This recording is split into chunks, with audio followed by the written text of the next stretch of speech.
നമസ്കാരം. മലയാളി വാർത്ത ആനുകാലികത്തിലേക്ക് സ്വാഗതം. ചേട്ടാ നമസ്കാരം. നമസ്കാരം. നമ്മുടെ മുല്ലപ്പെരിയാർ വിഷയം അതെപ്പോഴും സാധാരണ കേരളത്തിൽ ചർച്ചയാകാറുള്ളതൊരു മഴക്കാലം വരുമ്പോഴോ അല്ലെങ്കിൽ ഒരു അതിശക്തമായിട്ടുള്ള ഒരു മഴ പെയ്യുന്നൊരു സാഹചര്യം ഉണ്ടെങ്കിൽ എപ്പോഴും മുല്ലപ്പെരിയാർ വിഷയം നമ്മൾ ചർച്ചയിൽ എടുക്കാറുള്ളതാണ് മലയാളികൾ. അതുമാത്രമല്ല, കോടതിയിൽ ഇതുമായി ബന്ധപ്പെട്ടിട്ട് എന്തെങ്കിലും ഒരു കേസിൻ്റെ ഒരു ഉത്തരവോ കാര്യങ്ങളോ വരുമ്പോഴും മുല്ലപ്പെരിയാർ വിഷയം നമ്മൾ മലയാളികൾ അത് ചർച്ച ചെയ്യുന്നതാണ്. ഏതായാലും ഇന്ന് തമിഴ്നാട് സർക്കാരിൻ്റെ വിജയ് സർക്കാർ അധികാരത്തിലേറിയിട്ട് ആദ്യ ബജറ്റ് എന്ന് പ്രഖ്യാപിച്ചിരിക്കുകയാണ്. ആ ബജറ്റിൽ കേരളത്തിന് ആശങ്കപ്പെടേണ്ട ഒരു സാഹചര്യം ഉണ്ടെന്നാണ് മനസ്സിലാക്കാൻ സാധിക്കുന്നത്.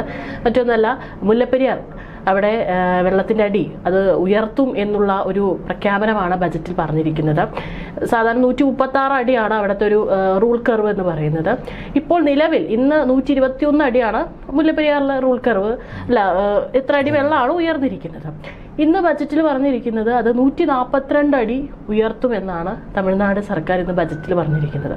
ഇത് എത്രത്തോളം നമുക്കൊരു കേരളത്തിനൊരു ആശങ്കയുള്ള കാര്യമാണ്. മാത്രമല്ല, ഇനിയിപ്പോൾ ഈ രണ്ട് സംസ്ഥാനങ്ങൾ തമ്മിലുള്ള പ്രശ്നങ്ങൾ വീണ്ടും ഒരു ഗുരുതരമായിട്ടുള്ളൊരു സ്ഥിതിയിലേക്ക് പോകുന്ന കാര്യമല്ലേ ഇന്ന് ബജറ്റിൽ പ്രഖ്യാപിച്ചിരിക്കുന്നത്? ഇല്ല, കേരളത്തിന് ആശങ്കയുണ്ടാക്കുന്നതാണ് എന്നുള്ളതൊക്കെ ഒരു മാധ്യമ സൃഷ്ടിയാണ്. ഈ ആശങ്കയും ഭയവും ഭീതിയും ഒക്കെ സൃഷ്ടിക്കുക എന്നുള്ളത് സത്യത്തിൽ ഇത് പുതുമയുള്ള കാര്യമൊന്നുമല്ല തമിഴ്നാട് ബജറ്റിൽ പ്രഖ്യാപിച്ചിരിക്കുന്നത്. കാരണം ഇത് സുപ്രീം കോടതി ഉത്തരവാണ്. 136 നിർത്തണോ 142 ഉയർത്തണമോ, അതായിരുന്നുവല്ലോ നമ്മളെ രണ്ട് സംസ്ഥാനങ്ങൾ തമ്മിലുള്ള തർക്കം. അതിൽ സുപ്രീം കോടതി വാദം കേട്ട് സുപ്രീം കോടതി വിധി പറഞ്ഞിട്ടുണ്ട് 142 ഉയർത്താമെന്ന്. അത് തമിഴ്നാടിൻ്റെ അവകാശമാണ്, അവർക്കത് ചെയ്യാം. അതവർ ബജറ്റിൽ പ്രഖ്യാപിച്ചു എന്ന് മാത്രമേ ഉള്ളൂ. സത്യം പറഞ്ഞാൽ തമിഴ്നാട്ടിലെ ജനങ്ങളെ ഒന്ന് കയ്യിലെടുക്കാൻ വേണ്ടി വിജയ് സർക്കാർ നടത്തിയ ഒരു പ്രഖ്യാപനമാണത്. 142 ഉയർത്തുമെന്നുള്ളത്. 142 അടിയായി നിലനിർത്തിയാൽ മാത്രമേ തമിഴ്നാട്ടിലെ കർഷകർക്ക് അതുകൊണ്ടുള്ള പ്രയോജനം, അവരുടെ ഒരു ജലത്തിൻ്റെ ദൗർലഭ്യം നേരിടാൻ വേണ്ടി കഴിയുകയുള്ളൂ. അപ്പോൾ നമ്മൾ ഏറ്റവും പ്രധാനമായി നമ്മൾ ചിന്തിക്കേണ്ടത് Mullaperiyar dam is owned and operated by തമിഴ്നാടുമാണ്. അത് അവരുടെ ഡാമാണ്. കേരളത്തിൽ നിൽക്കുന്നുവെന്ന് മാത്രമേ ഉള്ളൂ, പക്ഷേ അത് അവരുടെ ഡാമാണ്. അവർക്ക് വേണ്ടി നിർമ്മിക്കപ്പെട്ടതാണ്. അവർക്ക് വേണ്ടി എന്ന് പറഞ്ഞാൽ തമിഴ്നാട് സ്റ്റേറ്റിനല്ല, ആ പ്രദേശത്തിന് വേണ്ടി നിർമ്മിക്കപ്പെട്ടതാണ്. അപ്പോൾ അതുകൊണ്ട് അത് അവരുടെ ഡാമാണ്. അവിടേക്കുള്ള ജലത്തിൻ്റെ അത്രയും ജലം സംഭരിച്ച് വയ്ക്കുക എന്നുള്ളത് തമിഴ്നാടിൻ്റെ തീരുമാനമാണ് ഇപ്പോഴത്തെ നിലയ്ക്ക്. അതവർ നടപ്പാക്കുന്നുവെന്ന് മാത്രമേ ഉള്ളൂ. അതിനകത്ത് മറ്റ് പ്രശ്നങ്ങളൊന്നുമില്ല. കേരളം ആശങ്കപ്പെടേണ്ടതോ കേരളം ഭയക്കേണ്ടതോ അല്ലെങ്കിൽ കേരളത്തിൽ വലിയ വിവാദം ഉണ്ടാക്കേണ്ടതോ ആയ പ്രശ്നങ്ങളൊന്നുമില്ല എന്നാണ് എൻ്റെ അഭിപ്രായം. പക്ഷേ ഈ 136 അടിയാണ് നമ്മുടെ അവിടെ സാധാരണ. അപ്പോൾ ഒരു 100 അത്ര എത്താറാകുമ്പോൾ സാധാരണ ഇവിടെ വലിയ രീതിയിലൊക്കെ പല ഇതുമായി ബന്ധപ്പെട്ടിട്ട് പഠനങ്ങൾ നടത്തുന്ന പല ആളുകളും പല ആശങ്കകൾ പങ്കുവയ്ക്കാറുണ്ട്. കാരണം പ്രത്യേകിച്ചൊരു ഭൂകമ്പ ബാധിത മേഖലയിലാണ് ഡാം സ്ഥിതി ചെയ്യുന്നത്. അപ്പോൾ ഏതെങ്കിലും തരത്തിലൊരു ആ ഡാം തുറന്നു വിട്ട് വെള്ളം പെരിയാറിലേക്ക് ഒഴുക്കി വിടേണ്ട ഒരു സാഹചര്യം വന്നു കഴിഞ്ഞാൽ ഈ ഇടുക്കിയിടയ്ക്ക് ഒരു താഴ്ന്ന ഭാഗങ്ങളിലുള്ള സ്ഥലങ്ങളൊക്കെ തന്നെ വെള്ളപ്പൊക്കം അവിടെ ഉണ്ടാകും. വലിയ രീതിയിൽ നമുക്ക് ആളുകൾ അവരുടെ ഒരു ജീവന് തന്നെ അപകടത്തിലാകുമെന്നാണ് എപ്പോഴും ഇതുമായി ബന്ധപ്പെട്ടിട്ടുള്ള പഠനങ്ങൾ വരുമ്പോഴൊക്കെ പറയാറുള്ളത്. അപ്പോൾ അതൊരു ആശങ്ക തന്നെയല്ലേ? അല്ല, ആ ആശങ്കയാണ് നമ്മൾ ഈ കേരളത്തിൽ പൊതുവേ ചർച്ച ചെയ്യപ്പെടുന്നത്. ഈ മുല്ലപ്പെരിയാർ ഡാം ഇതാ പൊട്ടാൻ പോകുന്നു എന്ന് പറഞ്ഞു തുടങ്ങിയിട്ട് പതിറ്റാണ്ടുകളായി. ആ ഡാമിനൊന്നും സംഭവിച്ചിട്ടില്ല. അതിൻ്റെ ഒരു ആശങ്കയുടെ അടിസ്ഥാനം എന്ന് പറയുന്നത് കേരളത്തിലെ ഇന്ന് പ്രവർത്തിക്കുന്ന ഡാമുകളിൽ ഏറ്റവും പഴക്കമേറിയ ഡാമാണ് മുല്ലപ്പെരിയാർ ഡാം എന്നുള്ളതുകൊണ്ടാണ്. അത് ഇന്നിപ്പോൾ നിർമ്മിച്ചിട്ടുള്ള മോഡേൺ ഡാംസ് നിർമ്മിച്ചിട്ടുള്ളതുപോലെ കോൺക്രീറ്റ് കൊണ്ടല്ല നിർമ്മിച്ചിരിക്കുന്നത് എന്നതാണ് മറ്റൊരു പ്രധാനപ്പെട്ട കാരണം. അതിൽ ഇനിയും കേരളത്തിലെ ജനങ്ങൾക്ക് ആശങ്ക കൂട്ടുന്ന രീതിയിൽ സുർക്കി കൊണ്ടാണ്, ചുണ്ണാമ്പ് കൊണ്ടാണ് ഈ ഡാം ഉണ്ടാക്കിയിരിക്കുന്നത് എന്ന വിവരവും ചർച്ച ചെയ്യപ്പെടുന്നുണ്ട്. അപ്പോൾ ഇതൊക്കെ കേൾക്കുമ്പോഴാണ് ഈ ഡാം, ഇത് സത്യത്തിൽ ഒരു ഗ്രാവിറ്റി ഡാമാണ്. അതിൻ്റെ ഒരു ബലം, അതിൻ്റെ ഒരു ഭാരത്തിന്മേലാണുള്ളത്. അപ്പോൾ അത് ചുണ്ണാമ്പ് ഉപയോഗിക്കുന്നു, സിമെൻറ്റ് ഉപയോഗിക്കുന്നു എന്നതിൽ കാര്യമൊന്നുമില്ല. പക്ഷേ അതിനകത്ത് ലീക്ക് മറ്റ് കാര്യങ്ങളൊക്കെ ഉണ്ടായിരുന്നു. ഏറ്റവും പഴക്കമേറിയ ഡാമാണ്. അപ്പോൾ അത്തരം ആശങ്കകളൊക്കെ 1980 നടന്ന അറ്റകുറ്റപ്പണികളോടുകൂടി മാറി എന്നുള്ളതാണ് വസ്തുത. പക്ഷേ നമ്മൾ 1980 നടന്ന അറ്റകുറ്റപ്പണികളെക്കുറിച്ച് നമ്മൾ ജനങ്ങളോട് പറയുന്നില്ല. നമ്മളിത് ഈ സുർക്കി മിശ്രിതം കൊണ്ടാണ് ഈ ഡാം ഉണ്ടാക്കിയിരിക്കുന്നത്, സിമെൻറ്റ് കൊണ്ടല്ല. അപ്പോൾ അത് ഡാം എപ്പോൾ വേണമെങ്കിലും പൊട്ടിപ്പോരാം എന്നൊക്കെ മാത്രമേ പറയുന്നുള്ളൂ. പക്ഷേ ഈ ഒരു സുരക്ഷാ ആശങ്കകൾ പരിഗണിച്ചുകൊണ്ട് 1980 അത് കൃത്യമായ പഠനത്തിന് വിധേയമാക്കിയതിന് ശേഷം അറ്റകുറ്റപ്പണികൾ ചെയ്തിട്ടുണ്ട്. അതിന് നിലവിൽ ഇപ്പോൾ ഒരു കോൺക്രീറ്റ് ബാക്കപ്പ് കൊടുത്തിട്ടുണ്ട്. അങ്ങനെ ഒരു പുതിയ ഡാം നിർമ്മിച്ചതുപോലെയാണ്. 80കളിൽ നിർമ്മിച്ച ഒരു പുതിയ ഡാമിൻ്റെ ഒരു കപ്പാസിറ്റിയും അതിൻ്റെ ഒരു പവറും ഒക്കെ ഇപ്പോൾ ആ ഡാമിനുണ്ട് എന്ന് വിദഗ്ധ സമിതികൾ പറഞ്ഞിട്ടുണ്ട്. അതായത് കേരളത്തിലെ വിദഗ്ധ സമിതികളല്ല, നിഷ്പക്ഷ, അതായത് സുപ്രീം കോടതി നിയോഗിച്ചിട്ടുള്ള വിദഗ്ധ സമിതികൾ സുപ്രീം കോടതിക്ക് കൊടുത്തിരിക്കുന്ന റിപ്പോർട്ട് അതാണ്. 142 അടി വെള്ളം സംഭരിച്ച് വയ്ക്കാൻ ആ ഡാമിന് ശേഷിയുണ്ട് എന്നാണ് വിദഗ്ധ സമിതി റിപ്പോർട്ട്.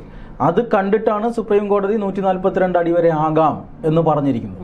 ഇനി അതിനും അപ്പുറത്തേക്ക് ഇത് പണ്ട് സുർക്കി കൊണ്ടുണ്ടാക്കിയതാണ്, ഇതിന് ബലക്ഷയമുണ്ട്, ഇത് എപ്പോൾ വേണമെങ്കിലും പൊട്ടാം, അങ്ങനെയുള്ള വാദങ്ങൾക്കൊന്നും അടിസ്ഥാനമില്ല. ശാസ്ത്രീയമായി പറഞ്ഞാൽ അതിപ്പോൾ ഒരു പുതിയ ഡാം പോലെയാണ്. 1980കളിൽ നിർമ്മിക്കപ്പെട്ട പുതിയ ഡാം പോലെയാണ്. നിലവിൽ ഡാമിന് ഭീഷണിയൊന്നുമില്ല. 142 അടി വെള്ളം നിർത്തിയാലും ആ ഡാം നിലനിൽക്കും. ബാക്കിയുള്ള പ്രചരണങ്ങളെല്ലാം വസ്തുതാ വിരുദ്ധമാണ്. ഇത് ഇങ്ങനെ എടുത്തു പറയാൻ കാരണം കേരളത്തിലെ ഒരു പൊതുധാരണയ്ക്ക് വിരുദ്ധമായിട്ടാണ് ഞാൻ പറഞ്ഞത്. കേരളത്തിലെ ഒരു പൊതുധാരണ മുല്ലപ്പെരിയാർ ഡാം ദുർബലമാണ്, അത് മാറ്റി പുതിയ ഡാം പണിയണമെന്നാണ്. പക്ഷേ പുതിയ ഡാം പണിയണമെങ്കിൽ അതെന്തിന് കേരളം പണിയണം? അത് തമിഴ്നാടിൻ്റെ ഡാമല്ലേ, തമിഴ്നാടാണ് പണിയേണ്ടത്. തമിഴ്നാട് പണിയാൻ ഒരുക്കമാണ്, പക്ഷെ നമ്മൾ അതിനെ അനുവദിക്കുന്നില്ല. നമ്മൾ ഈ രാജഭരണകാലത്ത് ഉണ്ടാക്കിയ ഏതോ ഒരു പാട്ടക്കരാർ പൊക്കിപ്പിടിച്ച് നടക്കുകയാണ്. സത്യത്തിൽ ഇത് കേരളമോ തമിഴ്നാടോ ഒന്നും രൂപീകരിക്കുന്നതിന് മുമ്പുണ്ടായ ഡാമാണ്. എന്താണ് ഈ ഡാമിൻ്റെ പർപ്പസ് എന്ന് പരിശോധിച്ചാൽ ഇതിൻ്റെ ആശങ്കകളെല്ലാം മാറും. സത്യത്തിൽ ഓരോ ഡാമിനും ഓരോ ധർമ്മങ്ങളുണ്ട്. ഇപ്പോൾ ഇടുക്കി ഡാമിൻ്റെ പർപ്പസ് എന്ന് പറയുന്നത് വൈദ്യുതി ഉൽപ്പാദിപ്പിക്കുക. നമ്മുടെ തൊട്ടടുത്തിട്ടുള്ള നെയ്യാർ ഡാമിൻ്റെ പർപ്പസ് എന്ന് പറയുന്നത് ജലസേചനമാണ്. ഇങ്ങനെ ഓരോ ഡാമിനും ഓരോ പർപ്പസ് ഉണ്ട്. അതുപോലെ മുല്ലപ്പെരിയാർ ഡാമിന് ഒരു പർപ്പസ് ഉണ്ട്. എന്ന് പറഞ്ഞാൽ പെരിയാർ ഒഴുകുന്നത് എങ്ങോട്ടാണ്? പടിഞ്ഞാറോട്ടാണ്. നാച്ചുറലി അത് ഒഴുകേണ്ടത് പടിഞ്ഞാറോട്ടാണ്. ഈ ഡാമിൻ്റെ ധർമ്മം എന്ന് പറഞ്ഞാൽ ഈ പശ്ചിമഘട്ടത്തിനപ്പുറമുള്ള ഇപ്പോഴത്തെ തമിഴ്നാടിൻ്റെ അപ്പുറത്തുള്ള കമ്പം, തേനി പോലെയുള്ള പ്രദേശങ്ങൾ, ആ പ്രദേശങ്ങളുടെ ഏറ്റവും പ്രധാനപ്പെട്ട പ്രത്യേകത എന്ന് പറഞ്ഞാൽ അവിടെ മഴ ലഭിക്കില്ല. പർവ്വതങ്ങൾ, വലിയ പർവ്വതങ്ങളുടെ ഒരു എഫക്റ്റാണ്. വലിയ പർവ്വതങ്ങൾ ഒരു ഭാഗത്ത് നിൽക്കുമ്പോൾ കാറ്റിൻ്റെ ദിശയ്ക്ക് വരുമ്പോൾ അതിനിപ്പുറത്തേക്ക് മാത്രം ധാരാളം മഴ ലഭിക്കുകയും അപ്പുറത്ത് മഴ ലഭിക്കാതിരിക്കുകയും ചെയ്യും. അതിനെ നമ്മൾ റെയിൻ ഷാഡോ റീജിയൻസ് എന്നാണ് പറയുന്നത്. അപ്പോൾ അങ്ങനെയുള്ള റെയിൻ ഷാഡോ റീജിയൻസ്, മഴ ഒട്ടും ലഭിക്കാത്ത മേഖലകളിലേക്ക്, എന്നാൽ അവിടെ ധാരാളം കൃഷിയും കൃഷിയിടങ്ങളും ലക്ഷക്കണക്കിന് കർഷകരും ഒക്കെ ഉണ്ട്. അപ്പോൾ അവിടങ്ങളിലേക്ക് വെള്ളം കൊണ്ടുപോവുക എന്ന ധർമ്മമാണ്, എന്നൊരൊറ്റ ധർമ്മമാണ്. അതായത് ഇപ്പോഴത്തെ തമിഴ്നാട് മേഖലകളിലേക്ക് വെള്ളം കൊണ്ടുകൊടുക്കുക, നദിയുടെ ഒഴുക്കിനെ തടഞ്ഞ് അതിനെ നേരെ ഓപ്പോസിറ്റ് ഡയറക്ഷനിലേക്ക് വിട്ട് അവിടെ വെള്ളം കൊടുക്കുക, അവിടുത്തെ കർഷകർക്ക് വെള്ളം കൊടുക്കുക എന്നുള്ളതാണ് മുല്ലപ്പെരിയാർ ഡാമിൻ്റെ ധർമ്മം. അതിന് വേണ്ടിയിട്ടാണ് അവിടെ ഡാം കെട്ടിയിരിക്കുന്നത്. ഇനി അത് കൊടുക്കുന്നില്ല എങ്കിൽ അവിടെ ഡാമിൻ്റെ ആവശ്യമില്ല. ഇത് നേരെ കടലിലേക്ക് ഒഴുകേണ്ട വെള്ളമാണ്. അതവിടെ കെട്ടി നിർത്തി ഇപ്പോഴത്തെ തമിഴ്നാട്ടിലെ കർഷകർക്ക് കൊടുക്കുന്നു. അതാണ് ഈ മുല്ലപ്പെരിയാർ ഡാമിൻ്റെ ഒരു ധർമ്മം എന്ന് പറയുന്നത്. അവർക്ക് വെള്ളം കിട്ടണം. കാരണം ലക്ഷക്കണക്കിന് കർഷക കുടുംബങ്ങളാണ് അവിടെയുള്ളത്. ഹെക്ടർ കണക്കിന് കാർഷിക ഭൂമി അവിടെയുണ്ട്. അപ്പോൾ അവരുടെ ജീവനോപാധി ഇതാണ്. ഇവിടെ നിന്നും വെള്ളം തടയപ്പെട്ടാൽ ആ കൃഷി മുഴുവൻ നശിച്ചു പോകും. ലക്ഷക്കണക്കിന് ആളുകൾ പട്ടിണിയിലേക്ക് പോകും. ഒരു സംസ്ഥാനത്തിൻ്റെ വരുമാനത്തെ വലിയ രീതിയിൽ ബാധിക്കും. അപ്പോൾ അതുകൊണ്ടാണ് ഈ മുല്ലപ്പെരിയാർ ഡാമിൽ നിന്ന് കൃത്യമായി വെള്ളം കിട്ടണമെന്ന് തമിഴ്നാട്ടിലെ ജനത ആഗ്രഹിക്കുന്നത്. അവർക്ക് വെള്ളം എത്തിച്ചു കൊടുക്കുക, അവർക്ക് ആവശ്യത്തിന് വെള്ളം ലഭിക്കുന്നുണ്ട് എന്ന് ഉറപ്പുവരുത്തേണ്ടത് കേരളത്തിൻ്റെയും കൂടി ധർമ്മമാണ്. കാരണം കേരളം ഇവിടെ ഒന്നും കാർഷിക ഉൽപ്പന്നങ്ങളൊന്നും ഉൽപ്പാദിപ്പിക്കുന്നില്ല. കേരളത്തിന് വേണ്ടുന്ന ആഹാര സാധനങ്ങളെല്ലാം വരേണ്ടത് തമിഴ്നാട്ടിൽ നിന്നാണ്. ഈ സാധനങ്ങളാണ് ഈ പറയുന്ന പ്രദേശങ്ങളിലൊക്കെ ഉൽപ്പാദിപ്പിക്കുന്നത്. ആ ഉൽപ്പാദിപ്പിക്കുന്ന കർഷകർക്ക് വെള്ളം കൊടുക്കാതെ അവരുൽപ്പാദിപ്പിക്കുന്ന ഉൽപ്പന്നങ്ങൾ വാങ്ങി മാത്രം കഴിച്ചാൽ മതി എന്ന് പറഞ്ഞാൽ എങ്ങനെയാണ് ശരിയാവുക? അപ്പോൾ അവർക്ക് വെള്ളം കൊടുക്കാതിരിക്കാനാണ് ഈ പറയുന്ന ഡാം പൊട്ടാറായി എന്നൊക്കെയുള്ള പ്രചരണം നടത്തുന്നത്, ഡാം ദുർബലമാണ് എന്നുള്ള പ്രചരണം നടത്തുന്നത്.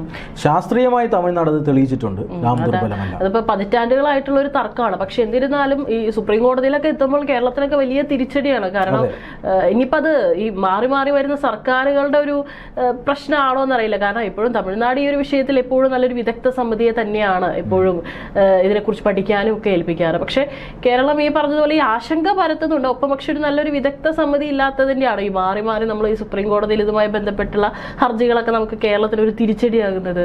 അല്ല, ഈ കേരളവുമായോ തമിഴ്നാടുമായോ ബന്ധമില്ലാത്ത ശാസ്ത്രീയമായി മാത്രം കാണുന്ന ആളുകളാണ് ഇതിനെക്കുറിച്ച് ഈ ഡാമിന് ബലക്ഷയമില്ല എന്ന് സുപ്രീം കോടതിക്ക് റിപ്പോർട്ട് കൊടുത്തിരിക്കുന്നത്.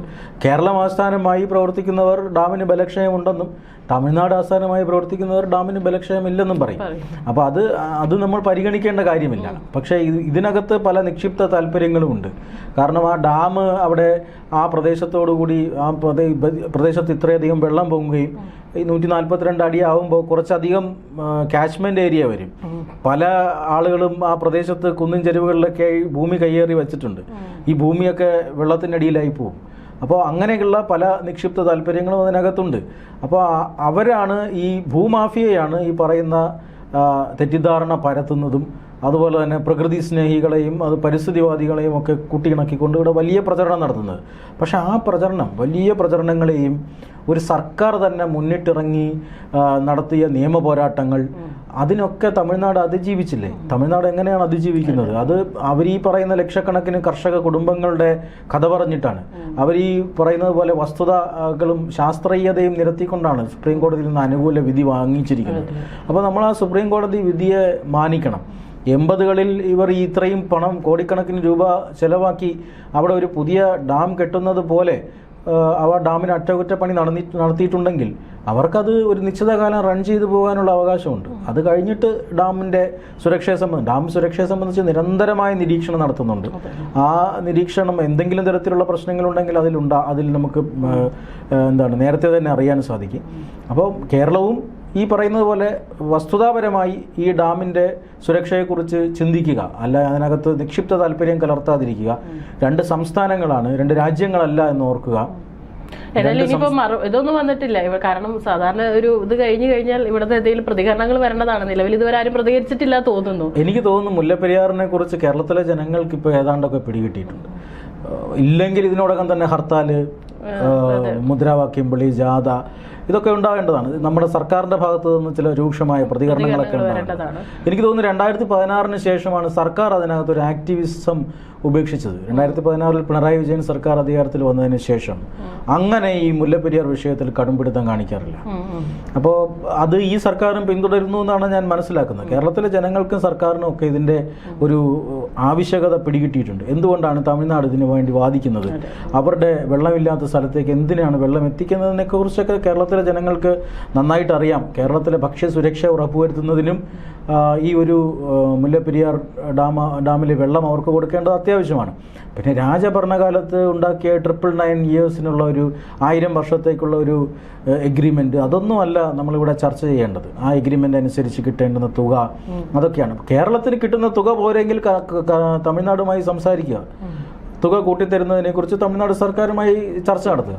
ഇല്ലെങ്കിൽ ഞങ്ങളിതാ വെള്ളം അടയ്ക്കാൻ പോകുന്നു, ഞങ്ങൾ ഈ ഡാം ഡീകമ്മീഷൻ ചെയ്യാൻ പോകുന്നു, പുതിയ ഡാം നമ്മൾ നിർമ്മിക്കും. തമിഴ്നാട്ടിലെ ലക്ഷക്കണക്കിന് ഇപ്പോൾ നമ്മൾ ഈ 142 അടിയായി ഉയർത്തിയപ്പോൾ നമുക്ക് ആശങ്കയുണ്ട് എന്ന് പറഞ്ഞു. നമ്മുടെ ബഡ്ജറ്റിൽ ലക്ഷക്കണക്കിന് കർഷകരുടെ വയറ്റുതടിക്കുന്ന പ്രഖ്യാപനം ഉണ്ടായിട്ടുണ്ട്. പുതിയ ഡാം പ്രഖ്യാപിച്ചിട്ടുണ്ട് നമ്മുടെ ബഡ്ജറ്റിൽ. 5-6 കൊല്ലം മുമ്പുള്ള നമ്മുടെ ബഡ്ജറ്റിൽ മുല്ലപ്പെരിയാറിൽ പുതിയ ഡാം പ്രഖ്യാപിച്ചിട്ടുണ്ട്. അപ്പോൾ അത് അവരുടെ മനസ്സിനേൽക്കുന്ന ഒരു ആഘാതം ഒന്ന് ചിന്തിച്ച് നോക്കൂ. ഒരു ഡാം ഡീകമ്മീഷൻ ചെയ്ത് മറ്റൊരു ഡാം നിർമ്മിച്ച് അതിൽ വെള്ളം നിറഞ്ഞ് കർഷകരുടെ അടുത്തേക്ക് എത്തുമ്പോൾ എത്ര കാലതാമസം എടുക്കും? പ്രത്യേകിച്ച് കേരളത്തിലൊക്കെ ഒരു ഡാം പുതിയ കാലത്ത് കൺസ്ട്രക്ട് ചെയ്ത് വരണമെങ്കിൽ എത്ര സമയം പിടിക്കും? കേരളത്തിൻ്റെ ഒരു സാമ്പത്തിക സ്ഥിതിയൊക്കെ വെച്ച് പരിഗണിക്കുകയാണെങ്കിൽ. അപ്പോൾ തമിഴ്നാട് പറഞ്ഞിട്ടുണ്ട്, നിങ്ങൾക്ക് പുതിയ ഡാം വേണമെങ്കിൽ, സുരക്ഷയിൽ ആശങ്കയുണ്ടെങ്കിൽ ഡാം പണിയാം, പക്ഷെ അത് ഞങ്ങൾ പണിയും എന്ന് പറഞ്ഞിട്ടുണ്ട്. അപ്പോൾ അതിലേക്ക് വിട്ടുകൊടുക്കുകയാണ് ചെയ്യേണ്ടത്. 2 സംസ്ഥാനങ്ങൾ തമ്മിലുള്ള വളരെ മികച്ച ഒരു ബന്ധമാണ് വേണ്ടത്. ഈ പറയുന്നത് പോലെ ഭീതിയോ ആശങ്കയോ ഒന്നും ജനിപ്പിക്കലല്ല. 142 അടി എന്ന് പറഞ്ഞാൽ അത് സുപ്രീം കോടതി അനുവദിച്ചിട്ടുള്ള, സുപ്രീം കോടതി ഉത്തരവായി നൽകിയിട്ടുള്ള കാര്യമാണ്. അത് ബഡ്ജറ്റിൽ പറയുന്നുവെന്ന് മാത്രമേ ഉള്ളൂ. തമിഴ്നാട് ജനതയെ ഒന്നടങ്കം ഞെട്ടിക്കുന്ന ബഡ്ജറ്റ് പ്രഖ്യാപനങ്ങൾ നമ്മളും നടത്തിയിട്ടുണ്ട് എന്നോർക്കുക.